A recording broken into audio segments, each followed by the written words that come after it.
Palestinians and Israeli will find it easy to negotiate a political solution. Unfortunately, we Palestinians did not benefit from the peace process, as illustrated by the per capita differentials. If you look at our per capita income, when Oslo was signed and compare it to that of Israel, you see that the Israeli per capita income was 11 times that of Palestine. After 5 years of peace, we saw an increase in that differential instead of a decrease. It grew actually to 13 folds. Now it is closer to 25 folds. I believe that the economic protocol, Paris Protocol, which was basically an interim agreement between us and the Israelis, did not work. And the reason is very clear. Usually when you have a customs union between two entities, one which is a stronger economy and the other one which is a weaker economy, the customs union always favors the stronger economy.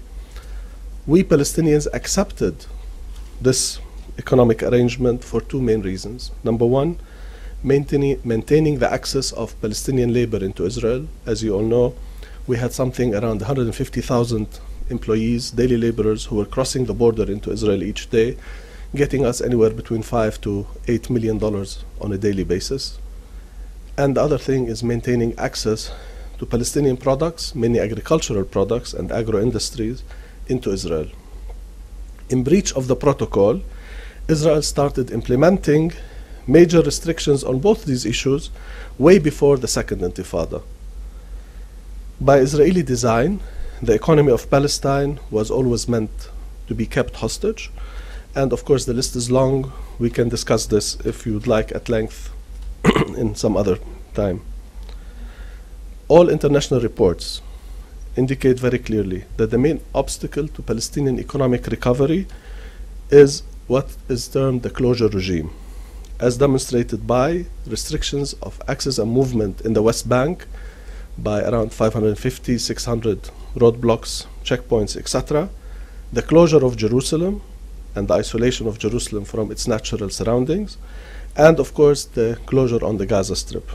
These restrictions, as the World Bank report of May 2007 clearly states, do not serve Israel's security, but their main objectives, and using the exact terminology of the World Bank, is to reinforce the Israeli settlements. So actually in May 2007, Wolfowitz was heading the World Bank, and I, for one, sent him a thank you note for allowing the publication of this report, because this was the first report ever by a credible international organization that links the closure regime to settlements, and basically stating that unless we can move on settlements, unless we can move on the political issue symbolized and being practiced, which is the colonization of Palestine, we will not be able to move on the closure, and as such we will not be able to move on the economy. This is the direct linkage that was very clear in the report between the peace in the economic track and the political track. This is why our per capita income did not grow. This is why the differential grew now to 25 folds. So an Israeli now makes 25 times what a Palestinian make in terms of per capita.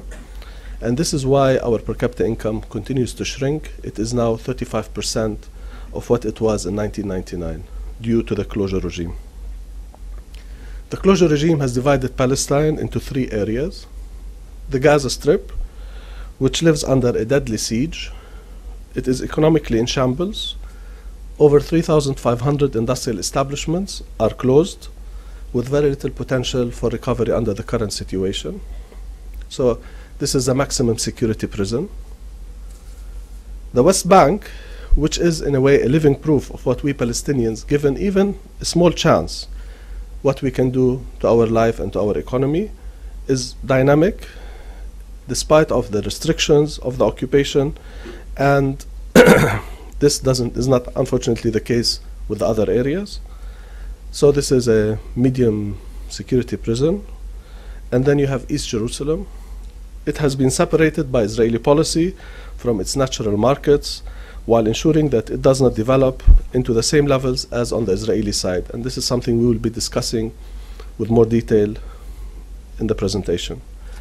Thereby, what has been created in Jerusalem is a ghetto that is tied economically to an economy it is not compatible with, and separated from the Palestinian economy, which is its natural extension of. It is really amazing that although we received in 2008 $2 billion in aid, direct aid to our budget, plus another $1 billion in aid in different forms, different NGOs, UNRWA, what have you. So you're speaking of $800 per capita, that is 75% of our per capita, was given in 1 year in aid to Palestine. Yet, in reality, per capita income declined in 2008. Why? In the West Bank, we had a growth of 7%. In Gaza, we had minus 10%. The average was plus 2%. But population growth was around 3%, so per capita income actually dropped. And to add insult to injury, our inflation rate was almost 10%. So in reality, Palestinians saw a worsening of their life of almost by 11% at a time when we received $3 billion worth of aid. It's a big problem because this aid is there and we're not able to benefit from it for a simple fact: we are not able to jumpstart the Palestinian productive base and jumpstart the private sector. If you look at the figures, our productive base in 2008 was minus 32% of what it was in the year 2000, at a time when the population grew by 26%. So basically, we had a drop in our per capita production of almost 50%. This is why we were not able to benefit from the $3 billion worth of aid. Basically, we get that money, the government spends it on salaries and on other running costs, running expenses. And what we do with that, we buy with it goods and services mainly from Israel and from China. So this money, in reality, is there supporting more, unfortunately, the Israeli and Chinese economy than supporting the Palestinian economy. And unless we can jumpstart the productive base of the Palestinian economy, to be honest, we have no future. We will always be dependent on aid, and Palestine will be a failed state, another Somalia, unfortunately. And I'm sure we have not fought and struggled for a Palestinian homeland that will end up another Somalia. So the real key is how we can really jumpstart the economy and ensure that the productive base of Palestine increases.